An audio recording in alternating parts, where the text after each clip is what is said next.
तैयारी तो सभी लोग करते हैं, लेकिन सिलेक्शन कुछ ही लोगों का होता है। सिलेक्शन उन लोगों का होता है जो लगातार सैम स्टडी यूट्यूब चैनल पर डेली प्रैक्टिस सेट लगाते हैं। तो स्वागत है आप सभी का आपकी अपनी यूट्यूब चैनल सैम स्टडी में।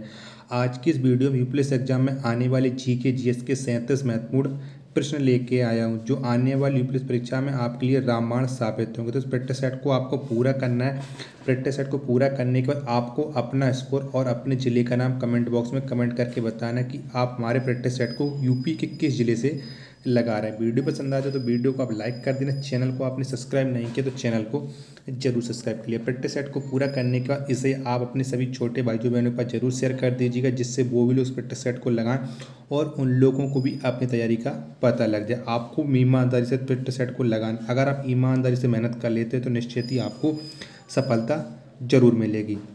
आपको टाइम पास नहीं करना है, आपको सिर्फ और सिर्फ मेहनत से यूपी पुलिस परीक्षा की तैयारी करना है। तो चलिए शुरू करते हैं आज का अपना 37 प्रश्नों का जीके जीएस का महत्वपूर्ण प्रैक्टिस सेट।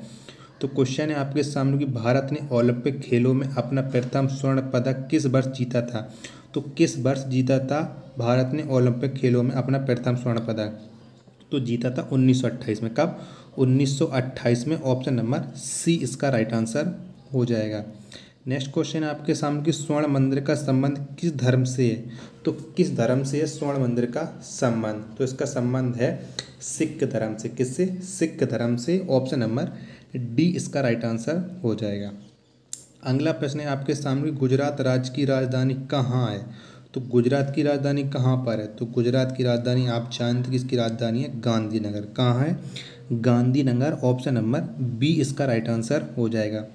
नेक्स्ट क्वेश्चन है आपके सामने कि नल सरोवर पक्षी अभ्यारण्य किस राज्य में है। तो किस राज्य में नल सरोवर पक्षी अभ्यारण्य? तो ये है गुजरात में। कहाँ पर है? गुजरात में। ऑप्शन नंबर डी इसका राइट आंसर हो जाएगा। अगला प्रश्न है आपके सामने कि अपोलो किस देश के प्राचीन देवता हैं। तो अपोलो किस देश के प्राचीन देवता, ये आपको बताना। तो अपोलो है यूनान के प्राचीन देवता। किसके? यूनान के। ऑप्शन नंबर सी इसका राइट आंसर हो जाएगा। नेक्स्ट प्रश्न है आपके सामने कि दीपशिखा के रचनाकार कौन है। तो कौन है दीपशिखा के रचनाकार, ये आपको बताना है। तो इसके रचनाकार है महादेवी वर्मा। कौन से है? Mahadevi Verma. Option number D इसका राइट आंसर हो जाएगा। अगला प्रश्न है आपके सामने कि दीनदयाल बंदरगाह किस राज्य में स्थित है। तो किस राज्य में स्थित है दीनदयाल बंदरगाह, ये आपको बताना। तो ये स्थित है गुजरात में। कहाँ पर है? गुजरात में दीनदयाल बंदरगाह है। ऑप्शन नंबर बी इसका राइट आंसर हो जाएगा। अगला प्रश्न है आपके सामने कि वर्तमान में पांचाल को किस नाम से जाना जाता है। तो वर्तमान में पांचाल को किस नाम से जाना जाता है? तो ये जाना जाता है पंजाब नाम से। किस नाम से? पंजाब नाम से। ऑप्शन नंबर बी इसका राइट आंसर हो जाएगा। नेक्स्ट प्रश्न है आपके सामने कि किस देश के पास परमाणु कार्यक्रम नहीं है। तो किस देश के पास परमाणु कार्यक्रम नहीं है, ये आपको बताना है। तो ये नहीं है, डेनमार्क के पास परमाणु कार्यक्रम नहीं है। ऑप्शन नंबर डी इसका राइट आंसर हो जाएगा।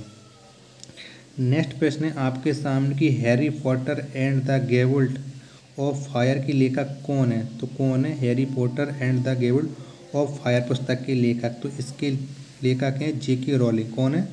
जेके रॉलिंग। ऑप्शन नंबर ए इसका राइट आंसर हो जाएगा। अगला प्रश्न है आपके सामने कि भारत का 28वां राज्य कौन है। तो कौन है भारत का 28वां राज्य, ये आपको बताना है। तो 28वां राज्य है झारखंड। कौन सा है? झारखंड। ऑप्शन नंबर बी इसका राइट आंसर हो जाएगा। अगला प्रश्न है आपके सामने कि गरीबी रेखा का मापन किस आधार पर किया जाता है। तो किस आधार पर किया जाता है गरीबी रेखा का मापन? तो गरीबी रेखा का मापन किया जाता है कैलोरी खपत पर। किस पर? कैलोरी खपत पर। ऑप्शन नंबर सी इसका राइट आंसर हो जाएगा। अगला प्रश्न है आपके सामने कि शक संवत पर आधारित राष्ट्रीय पंचांग का प्रथम महीना कौन है। तो कौन सा महीना होता है शक संवत पर आधारित जो हमारा पंचांग है उसका पहला महीना कौन सा होता है? जैसे आपके इंग्लिश कैलेंडर के अनुसार आपका पहला महीना जनवरी होता है, तो शक संवत के अनुसार पहला महीना कौन सा? तो ये होता है चैत्र। कौन सा? चैत्र। ऑप्शन नंबर सी इसका राइट आंसर हो जाएगा। टिटेनस किस किस संक्रमण के कारण होता है? तो किस किस संक्रमण के कारण टिटेनस होता है, ये आपको बताना है। तो ये होता है बैक्टीरिया के संक्रमण के कारण। किसके? बैक्टीरिया के संक्रमण के कारण। ऑप्शन नंबर ए इसका राइट आंसर हो जाएगा। ऑप्शन नंबर ए इसका राइट आंसर हो जाएगा। अगला है काम सामने कि कौटिल्य का अर्थशास्त्र किससे संबंधित है? तो किससे संबंधित है कौटिल्य का अर्थशास्त्र? तो इसका संबंध है राजनीतिक से। किससे? राजनीतिक से। ऑप्शन नंबर डी इसका राइट आंसर हो जाएगा। अगला प्रश्न है आपके सामने, गुजरात का जीवन रेखा किस नदी को कहा जाता है? तो किस नदी को कहा जाता है गुजरात की जीवन रेखा? ये आपको बताना है। तो गुजरात की जीवन रेखा कह जाने वाली नदी का नाम है नर्मदा नदी। कौन सी? नर्मदा नदी। ऑप्शन नंबर डी इसका राइट आंसर हो जाएगा। आदि मानव ने सबसे पहले क्या सीखा? तो क्या सीखा था आदि मानव ने सबसे पहले? तो आदि मानव ने सबसे पहले सीखा था आग जलाना। क्या? आग जलाना। ऑप्शन नंबर डी इसका राइट आंसर हो जाएगा। नेक्स्ट प्रश्न है आपके सामने कि दक्षिण गंगा किस नदी को कहा जाता है? तो किस नदी को कहा जाता है दक्षिण गंगा? ये आपको बताना। तो दक्षिण गंगा कहा जाता है गोदावरी। किसे? गोदावरी को। ऑप्शन नंबर डी इसका राइट आंसर हो जाएगा। अगला प्रश्न है आपके सामने कि इंडिया हाउस कहाँ स्थित है? तो कहाँ पर स्थित है इंडिया हाउस? ये आपको बताना है। तो इंडिया हाउस स्थित है ब्रिटेन में। कहाँ पर? ब्रिटेन में। ऑप्शन नंबर बी इसका राइट आंसर हो जाएगा। अगला प्रश्न है आपके सामने कि 42वां संविधान संशोधन अधिनियम किस वर्ष पारित किया गया? तो किस वर्ष पारित किया गया था 42वां संविधान संशोधन अधिनियम? तो कब आया था? तो ये आया था 1976 में 42वां संविधान संशोधन अधिनियम। ऑप्शन नंबर डी इसका राइट आंसर हो जाएगा। यूफ्रेटिस एवं टिग्रिस नदियाँ कहाँ बहती हैं? तो कहाँ पर बहती हैं यूफ्रेटिस एवं टिग्रिस नदियाँ? तो ये बहती हैं इराक देश में। कहाँ पर? इराक में। ऑप्शन नंबर बी इसका राइट आंसर हो जाएगा।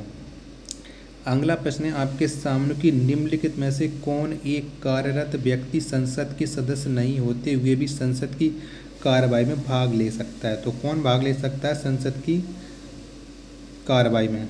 ये आपको बताना है। तो कौन ले सकता है? तो ये ले सकते हैं भारत के महान्यायवादी। कौन? भारत के महान्यायवादी। ऑप्शन नंबर बी इसका राइट आंसर हो जाएगा।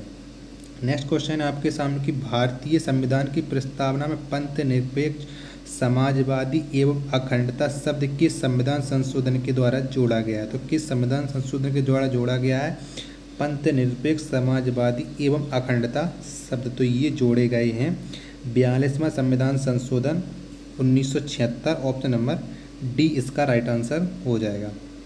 नेक्स्ट क्वेश्चन है आपके सामने कि किस संविधान संशोधन के द्वारा मतदाता की आयु सीमा को 21 वर्ष से घटाकर 18 वर्ष कर दिया गया? तो कौन सा संविधान संशोधन हुआ था जिसके द्वारा जो मतदान करने की हमारी आयु होती थी 21 वर्ष को घटा करके 18 वर्ष दी गई? तो ये कर दिया गया 61वां संविधान संशोधन। ऑप्शन नंबर सी इसका राइट आंसर हो जाएगा। नेक्स्ट क्वेश्चन है आपके सामने, केंद्रीय नमक और समुद्री रसायन अनुसंधान संस्थान कहाँ पर स्थित है? तो कहाँ पर स्थित है केंद्रीय नमक और समुद्री रसायन अनुसंधान संस्थान? तो ये स्थित है भावनगर। भावनगर कहाँ पड़ता है? तो भावनगर पड़ता है गुजरात में। ऑप्शन नंबर डी इसका राइट आंसर हो जाएगा। ये चारों जो ऑप्शन में देखिएगा जगह का नाम लिखा है, इस चारों गुजरात में है। नेक्स्ट प्रश्न है आपके सामने कि सिंधु घाटी के सबसे महत्वपूर्ण बंदरगाह लोथल किस नदी पर स्थित है? तो लोथल किस नदी के तट पर स्थित है ये आपको बताना है। तो ये स्थित है भोगवा नदी पर। किस पर? भोगवा नदी पर। ऑप्शन नंबर डी इसका राइट आंसर हो जाएगा। अगला प्रश्न है आपके सामने, लज्जा पुस्तक की लेखक कौन है? तो किसने लिखी है लज्जा पुस्तक? तो इस पुस्तक की लेखक तस्लीम नसरीना। कौन सी? तस्लीम नसरीना। ऑप्शन नंबर ए इसका राइट आंसर हो जाएगा। अगला प्रश्न है आपके सामने, गुजरात की सबसे लंबी नदी कौन है? तो कौन है गुजरात की सबसे लंबी नदी ये आपको बताना। तो गुजरात की सबसे लंबी नदी है आपकी भादर नदी। कौन सी? भादर नदी। ऑप्शन नंबर डी इसका राइट आंसर हो जाएगा। नेक्स्ट प्रश्न है आपके सामने कि भारतीय संविधान में न्यायिक पुनरीक्षण किस देश के संविधान से लिया गया? तो किस देश के संविधान से लिया गया न्यायिक पुनरीक्षण? तो कहाँ से लिया गया? तो ये लिया गया है अमेरिका के संविधान से। कहाँ के? अमेरिका के संविधान से। ऑप्शन नंबर सी इसका राइट आंसर हो जाएगा। अगला प्रश्न है आपके सामने कि लोकसभा के अधिवेशन चलने के लिए कोरम होता है। तो लोकसभा के अधिवेशन चलने के लिए कोरम होता है 1/10। कितना? 1/10। ऑप्शन नंबर ए इसका राइट आंसर हो जाएगा। अगला प्रश्न है आपके सामने कि एक लैंप की बत्ती में तेल ऊपर चढ़ने का कारण क्या होता है। तो एक लैंप है जो बत्ती होती है उस पर तेल चढ़ने का कारण क्या होता है। तो ये कारण होता है केशिकत। तो कौन सा, केशिकत के कारण बत्ती में तेल ऊपर चढ़ता है। ऑप्शन नंबर बी इसका राइट आंसर हो जाएगा। भारतीय संविधान सभा के अध्यक्ष कौन थे। तो कौन थे भारतीय संविधान सभा के अध्यक्ष, ये आपको बताना। तो इसके अध्यक्ष थे डॉक्टर राजेंद्र प्रसाद। कौन थे, doctor Rajendra Prasad. Option number D इसका राइट आंसर हो जाएगा। अगला प्रश्न है आपके सामने कि निम्न में से किस भारतीय महिला ने 2 बार एवरेस्ट पर चढ़ने में सफल रही। तो कौन सी महिला है भारत की जो एवरेस्ट पर 2 बार चढ़ी। तो ये हैं संतोष यादव। कौन है, संतोष यादव एवरेस्ट पर 2 बार चढ़ाई करने में सफल रही हैं। ऑप्शन नंबर बी इसका राइट आंसर हो जाएगा। अगला प्रश्न है आपके सामने कि वर्तमान समय में संपत्ति का अधिकार किस श्रेणी में है। तो किस श्रेणी में है संपत्ति का अधिकार। तो ये है कानूनी अधिकार। कौन सा, कानूनी अधिकार। ऑप्शन नंबर बी इसका बी इसका राइट आंसर हो जाएगा। मैं गलत बोल रहा था, बी इसका राइट आंसर कानूनी अधिकार है, संपत्ति का अधिकार। नेक्स्ट प्रश्न है आपके सामने कि द लास्ट सपर पेंटिंग के कृतिकार कौन है। तो किसने बनाई है द लास्ट सपर पेंटिंग। तो ये बनाई है लियोनार्डो दा विंसी ने। किसने, Leonardo da Vinci. Option number A इसका राइट आंसर हो जाएगा। बाहर मासा के रचनाकार कौन है। तो किसने लिखी है बाहर मासा, ये आपको बताना है। तो बाहर मासा जो पुस्तक है तो इसके लेखक है मलिक मोहम्मद जायसी। कौन है, मलिक मोहम्मद जायसी। ऑप्शन नंबर डी इसका राइट आंसर हो जाएगा।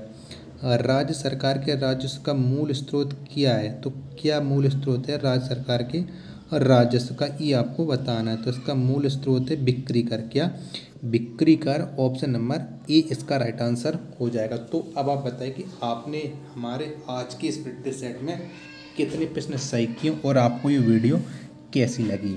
वीडियो पसंद आई हो तो वीडियो को लाइक कर दीजिएगा। चैनल को आपने सब्सक्राइब नहीं किया तो चैनल को जरूर सब्सक्राइब कर लीजिए। डेली प्रैक्टिस सेट लगाने के लिए आप हमारे चैनल के साथ जुड़ जाएगी। मिलते हैं अपने नेक्स्ट प्रैक्टिस सेट में, तब तक के लिए धन्यवाद।